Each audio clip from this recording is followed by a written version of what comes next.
We've been talking about the cost of living this week. Chancellor's made an offer of free bus tickets for children, and then there's money off VAT in amusement parks. Well, look, I've taken a look at this. Children in London and Scotland already get free bus travel all the year round. I looked at the entry passes to Thorpe Park, Alton Towers, Legoland, Cheshington. They all come in around about 32 quid if you book online, which means that the saving you're offering is £1.64 for the average family with 2 children. A family's got to pay 128 quid just to get into the park. Then they've got to pay travel and all the rest of it.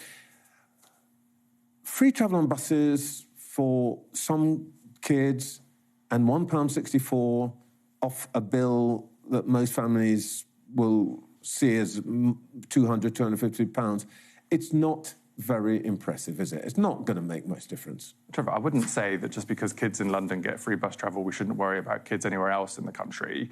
I mean, it's right. No, I'm just saying you've belittled it, and I'm just saying it's all a bit of flag waving, isn't it? It's not really going to have an impact on anybody's. We shouldn't just be cost thinking of about living. Kids here in London. There are kids across the country. I know what you're trying to do, but the point is, I've put all the different things that you've put forward together. I'll happily take them all in turn. But you've told me that bus fare is free for kids in London, so why bother doing it for everybody else? It's a ridiculous question. Say that. You know I didn't say that. There are many kids I'm just saying it's not going to make much difference to most people. It will make a big difference to kids outside of London who currently don't get free travel. We shouldn't be belittling that. This can make a big difference.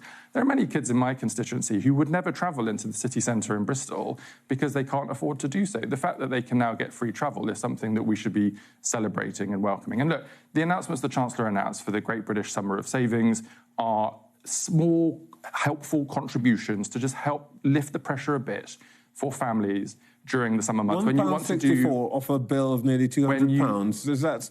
Trevor, I don't think you understand. There are many families who can't afford to take their kids out for a meal or to a theme park. A family who can't afford to take their kids out for a meal are not going to spend £200 going to a theme park. Look, the point is, you're trumpeting this, but it's really a tiny gesture. It's not just theme parks, Trevor. You know that. It's a VAT cut on lots of different activities over the summer.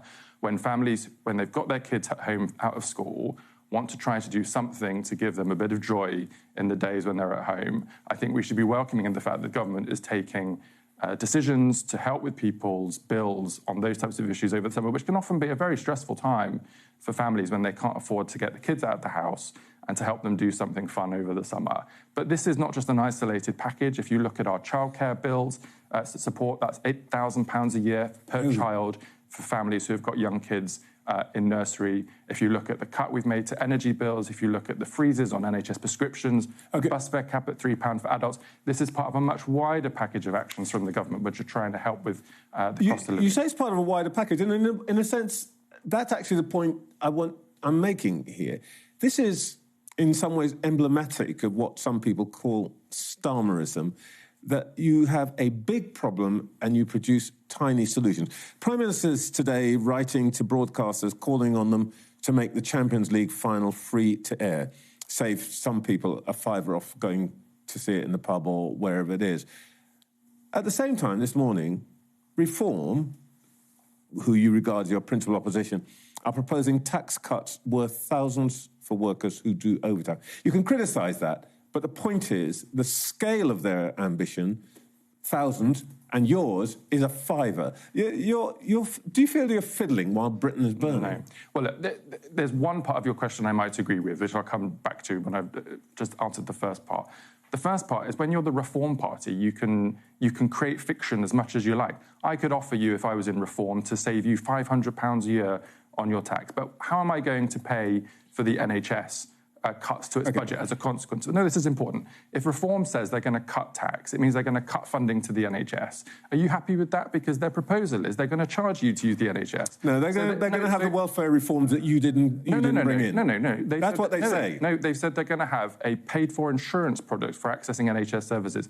So you might get a cut in your taxes from Reform, but you're also going to have to start paying for the NHS. That is not a credible proposal. To the bit of your question I agree with, the bit of your question I agree with, Is there a bigger challenge we're facing in the country where we need to be richer in this country, where more people get to share the benefits of that? Absolutely. But if any politician tells you there's an easy answer to that question, they're lying to you.